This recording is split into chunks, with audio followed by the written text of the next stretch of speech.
Selamat pagi dan salam sejahtera. Berjumpa kita sekali lagi dalam rancangan Minda Juara dan saya Aruna.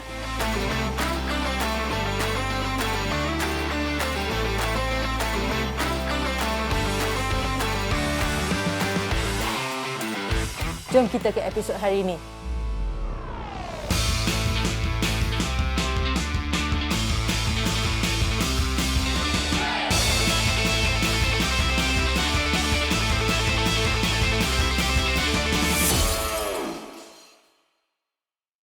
Dan episod hari ini adalah motivasi dalam sukan. Biasa tak dengar tajuk ni sebenarnya? Selalu kan kita sebagai seorang atlet ataupun seorang ahli sukan ke dekat sekolah ke dekat area-area mana pun, kita akan sentiasa dengar benda ni. Tak ada motivasi lah budak-budak saya ni. Tak bermotivate langsung nak buat sesuatu aktiviti dan sebagainya. Coach kita akan selalu cakap dengan kita, team manager mungkin kita akan cakap dengan kita, even penonton-penonton pun akan cakap dengan kita sebenarnya. Betul tak? Dan terutamanya time-time pandemik ni kan, bila duduk kat rumah kan, ada tak motivasi? Ini adalah satu topik yang selalu kita akan dengar. Tak ada motivation lah nak buat aktiviti. Coach bagi training ni, terutamanya mereka-mereka daripada sekolah sukan. Kan dulu kita training kat padang. Kita pergi sekolah, kita balik, lepas tu kita training kat padang ataupun kita training kat court. Penuh je kita punya jadual harian kita. Tapi tiba-tiba bila dah duduk kat rumah ni, macam tak kena. Serba tak kena. Kalau saya ingat balik lah, dulu bila saya ada kat sekolah sukan dulu, hari-hari pagi kena training. Bila satu hari pagi tak training, pergi kelas memang confirm tidur. Sebab kita dah biasa activatekan diri kita kan. Biasa kita dah berasa cergas dekat pagi tu. Tapi bila kita tak membuat aktiviti-aktiviti yang patut kita buat pada pagi tu, terus kita rasa lesu, tak bermaya dan sebagainya. Apa dia motivasi sebenarnya? Apa yang menyebabkan kita rasa nak bermotivasi untuk berbuat sesuatu? Terutama dalam sukan. Yang pertama sekali adalah, seronok tak bila kita buat sesuatu? Tanya balik dengan diri adik-adik. Kenapa adik nak melibatkan diri dalam sukan sebenarnya? Kenapa nak main bola? Kenapa nak main hoki? Kenapa nak main badminton?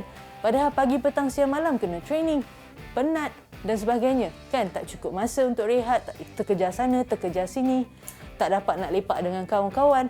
Tapi apa yang menyebabkan kita nak bermotivasi ni? Motivasi dalam sukan ni ada 3 perkara je. Selalunya kita nak buat sesuatu aktiviti atau kita nak melibatkan diri kita dalam sukan. Yang pertama sekali adalah kita nak rasa seronok. Kan betul tak? Kita seronok sebab kita sebagai seorang ahli sukan. Kan kita seronok sebagai kita seorang atlet. So kita nak buat benda tu. Yang kedua adalah kita nak dapatkan ganjaran. Betul tak? Bila kita melibatkan diri kita dalam sukan ni, apa akan terjadi? Orang akan puji kita, pandailah awak main, teralah awak akan ada fanbase kan. Ramai sekarang ada IG follower kan. Betul tak? Bila IG follower kata, best lah kakak ni main, best lah atlet ni, kita ada idola dan sebagainya. Bila kita rasa nak buat tu adalah untuk ganjaran, kita nak teruskan aktiviti tu. Bila motivasi tu akan datang, bila kita rasa seronok, kita nak teruskan buat aktiviti tu kerana ada ganjaran. Dan mungkin juga ada kalanya kita nak buat aktiviti tu, kita bermotivasi supaya kita tak nak didenda. Contohnya, sekarang mungkin saya faham ramai adik-adik daripada sekolah sukan ni terutamanya, coach-coach akan buat online training. Betul tak? Kita dalam screen. So kita tak nak ramai atlet-atlet saya juga menghantar video diorang dalam WhatsApp untuk menyatakan yang mereka buat aktiviti. Banyak yang menggunakan smartwatch untuk nak tahu berapa banyak you lari hari ni, untuk berapa banyak you buat aktiviti dan sebagainya, sebab everything boleh recorded. Betul tak?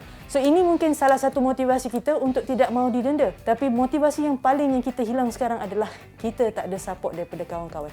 Betul tak adik-adik? Kan kita dekat rumah, kita bukan dalam norma yang biasa. So bila kita bukan dalam norma yang biasa, terutamanya kita akan rasa down. Kita rasa tak ada motivasi dan kita rasa kita asyik buat benda yang sama. Betul tak? So untuk hari ini kita nak lebih belajar macam mana kita nak memastikan kita ada motivasi dalam sukan ni dan berterusan.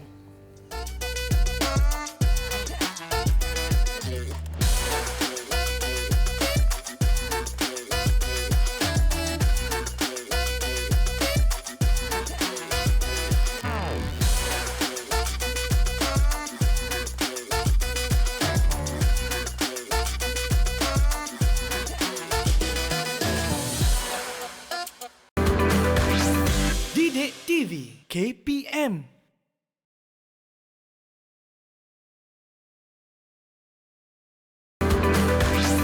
Didik TV KPM.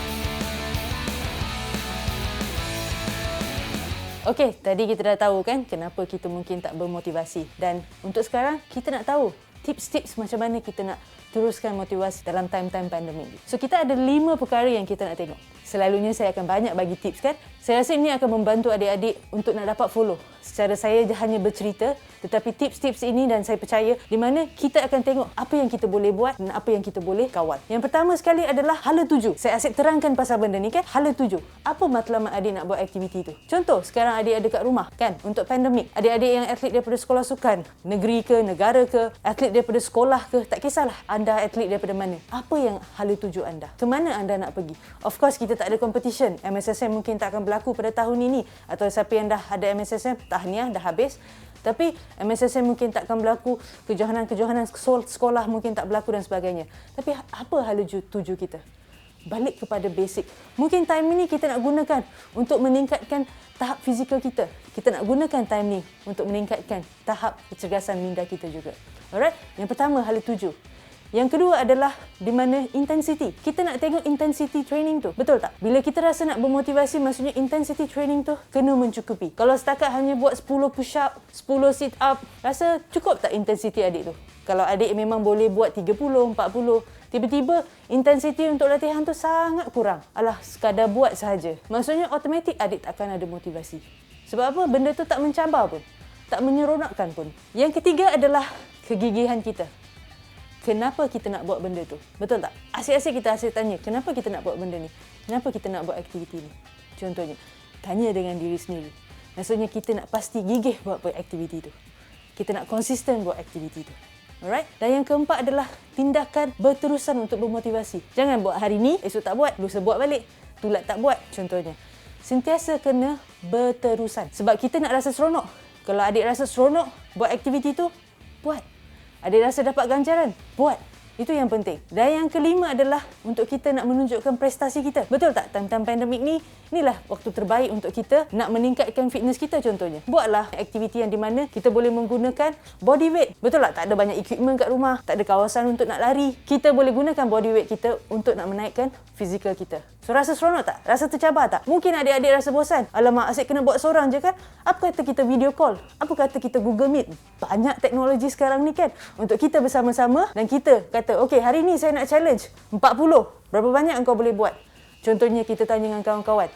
Maksudnya kita nak ada fight sesama sendiri. Betul tak? So, ada 5 perkara yang adik-adik boleh gunakan. Pertama, hala tuju, mesti kena gigih. Yang ketiga adalah intensity. Intensity mesti betul. Kalau dah biasa lari 5 km, tiba-tiba kata hari ni nak lari 2.4. Maksudnya boring lah. Lepas tu yang keempat adalah di mana kita nak berterusan. Macam mana nak meningkatkan prestasi ni. Dan yang kelima adalah macam mana kita nak continuous dengan motivasi ni. So, kita akan back to back buat aktiviti-aktiviti ni. So, 5 perkara untuk kita nak terus bermotivasi dalam sukan.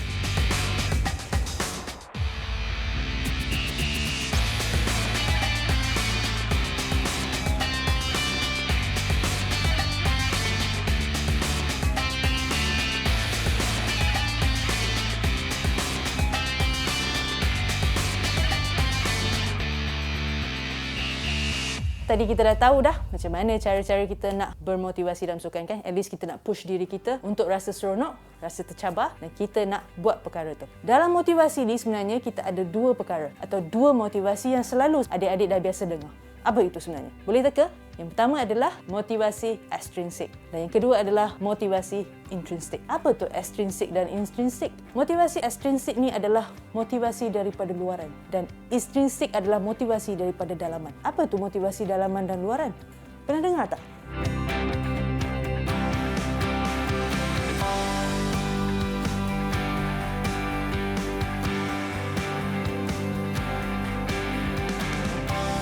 Okey adik-adik, apa beza motivasi extrinsic dan motivasi intrinsic? Kalau you tengok kat sini, kalau contohnya motivasi extrinsic, saya ingin hanya memenangi pingat. Salah ke saya nak hanya memenangi pingat? Betul tak kita nak buat benda tu untuk memenangi pingat? Tapi ianya masih berdasarkan secara ganjaran. Kalau tak ada pingat, kita nak main tak? Itu persoalan dia. Sekarang tak ada competition, sebab tu mungkin kita tak ada motivasi untuk nak berlatih. Nampak tak di situ? Kalau contohnya, kalau untuk motivasi intrinsik, kita akan kata, saya nak capai potensi maksimum saya. Di mana saya nak push diri saya. Time-time ni lah saya nak push diri saya. So maksudnya, motivasi ni daripada dalam kita. Kita nak buat sesuatu sebab ada kelebihan untuk diri kita. Kita rasa puas. Okey? Yang kedua, kata saya hanya ingin nak menjadi ketua pasukan. Tak nak jadi benda lain. So ini maksudnya secara luaran. Maksudnya kita ada ganjaran yang berlaku di situ. Kita jadi famous, orang tengok kita contohnya. Tapi untuk motivasi intrinsik, you rasa nak seronok ketika bermain. Itu yang penting. So nampak tak perbezaan antara intrinsik dan intrinsik? Dan yang ketiga pula you tengok, kita sertai dalam kejohanan, kita dapat duit. So of course, time-time pandemik ni, tak ada kejohanan, mungkin kita pun tak dapat imbuhan dan sebagainya. Ini daripada luaran. Dan kita tengok intrinsik pula, saya rasa puas dengan prestasi saya. Nampak tak di situ? Sebab dia nak main untuk diri sendiri. Dan yang keempat adalah, saya hanya ingin bermain di hadapan penonton yang ramai. Penonton yang sikit-sikit tak nak main lah. Contohnya you tengok EPL sekarang. Kan? Diorang main di hadapan tiada penonton. Kalau katalah pemain bola sepak Tur Ulong ni dia kata, tidak, saya hanya nak main di depan penonton yang ramai. Boleh ke dia nak main sekarang dalam time-time pandemik ni? Susah kan? So ini pun motivasi ekstrinsik. Kalau kita tengok intrinsik pula, saya ingin memberikan penonton rasa seronok dengan permainan saya. Sebab orang datang tengok saya. Saya rasa seronok kalau dia dapat tengok saya. Dapat bermain dengan baik. Dan yang terakhir adalah, saya bermain untuk mengelak jurulatih marah dengan saya. Saya nak buat aktiviti online ni sebab apa? Nanti supaya jurulatih tak marah dengan saya. Atau untuk yang motivasi intrinsik ni, saya ingin menguasai kemahiran. Time ni lah saya nak buat betul-betul. Sebab saya boleh menangkitkan kebolehan saya untuk bermain. So adik-adik dah nampak beza motivasi ekstrinsik dengan motivasi intrinsik? So adik-adik tanya dengan diri sendiri, di manakah motivasi adik sekarang ni?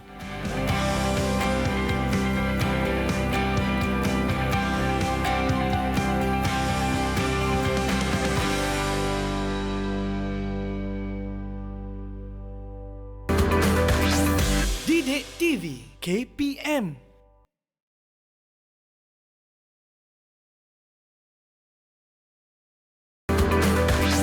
Didik TV KPM. Okey adik-adik, kalau kita dah tengok tadi motivasi intrinsik dan ekstrinsik. Sekarang kita nak tengok apa lagi yang kita perlu ada untuk kita memastikan yang kita sebenarnya berdaya saing. Kita ada keazaman yang tinggi untuk nak bermotivasi ni sebenarnya. Ada 3 perkara yang kita kena ingat sebenarnya. Pertama adalah autonomi. Adakah kita mengambil tanggungjawab untuk diri kita sendiri? Contohnya, dekat rumah sekarang ni, time-time pandemik, betul tak? Kita coach akan kata, okey hari ni buat larian-larian sekian-sekian. Hari ni buat sekian-sekian exercise. Contohnya dia kata, okey buat burpee, buat push up, buat macam-macam.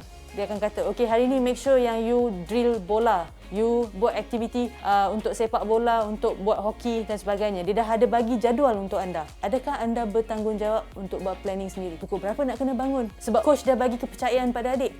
Maksudnya, adik kena ambil tanggungjawab. Itu yang pertama, autonomi. Bila kita ada autonomi, automatically kita akan rasa bermotivasi. Sebab kita apa ada?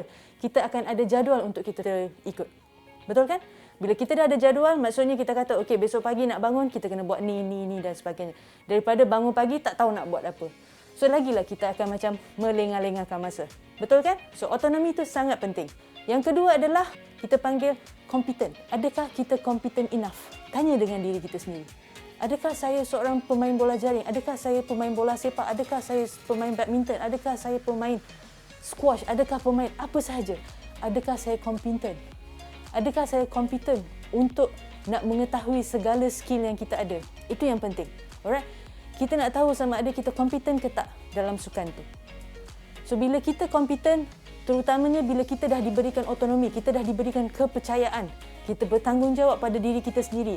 Bila kita kompeten, automatically kita akan rasa nak buat aktiviti tu. Contohnya, kalau adik-adik memang suka berlari, bila kita ajak berlari, jom 2.4, on, anytime on. Betul tak? Cuba ajak seseorang yang tak suka berlari dan kata, jom pergi jogging petang ni. Apa yang adik-adik akan dengar daripada dia? Malas lah, tak nak lah. Kenapa kena buat benda ni? Boring lah. I macam ada kerja lah. Dia akan memberi banyak alasan.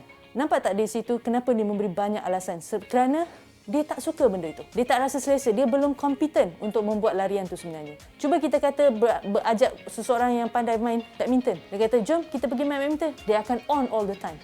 Sebab dia tahu, dia menguji tahap skill dia. Dia tahu dia pandai main dan sebagainya. So, kita kena kompeten. Yang pertama, kita kena ambil autonomi. Yang kedua, kita kena kompeten. Yang last sekali adalah kita kena ada relateness. Apa tu relateness? Maksudnya kita kena berada dalam golongan yang boleh menyupport kita.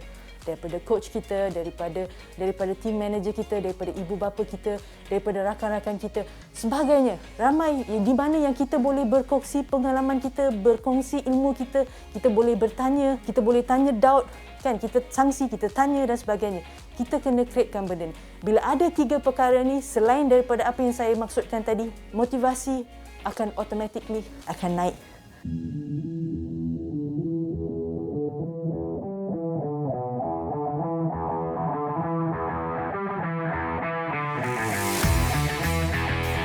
So, maksudnya time-time pandemik ni bila kita kata saya tak ada bermotivasi, maksudnya tanya balik dengan diri kita, adakah kita otonomi, adakah kita mengambil tanggungjawab untuk aktiviti tersebut, adakah kita competent untuk membuat aktiviti itu, adakah kita tak nak buat sebab kita rasa kita tak cukup bagus lagi, dan ketiga, adakah kita bersama dengan rakan-rakan sepasukan kita. Mungkin bukan secara di alam realiti, tapi mungkin kita boleh secara alam maya sebenarnya. Time-time ni kita gunakan teknologi. Okey adik-adik, kita dah belajar banyak perkara hari ini. Kita dah tahu apa tu motivasi ekstrinsik dan kita dah tahu apa motivasi intrinsik dan macam mana cara kita nak meneruskan motivasi kita dalam sukan. Ini soalan untuk episod hari ini. Pastikan anda mencari jawapan untuk soalan ini ya. Nyatakan 2 motivasi yang anda belajar hari ini dan beri 2 contoh yang sesuai untuk diri anda pada ketika ini. Bagaimana anda menggunakan motivasi ini? Adakah secara luaran atau dalaman? Selamat menjawab. Okey adik-adik, saya harap adik-adik dapat belajar banyak perkara daripada kelas hari ini dan saya berharap adik dah boleh bermotivasi untuk diri adik sendiri. Jangan rasa leka lagi ya. Dan untuk hari ini, tajuk kita adalah motivasi dalam sukan dan semoga kita berjumpa lagi dalam episod akan datang. Sentiasa ingat, berfikir, berlatih dan berjuang. Sehingga situ, saya Aruna dan ini Minda Juara.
Didik TV KPM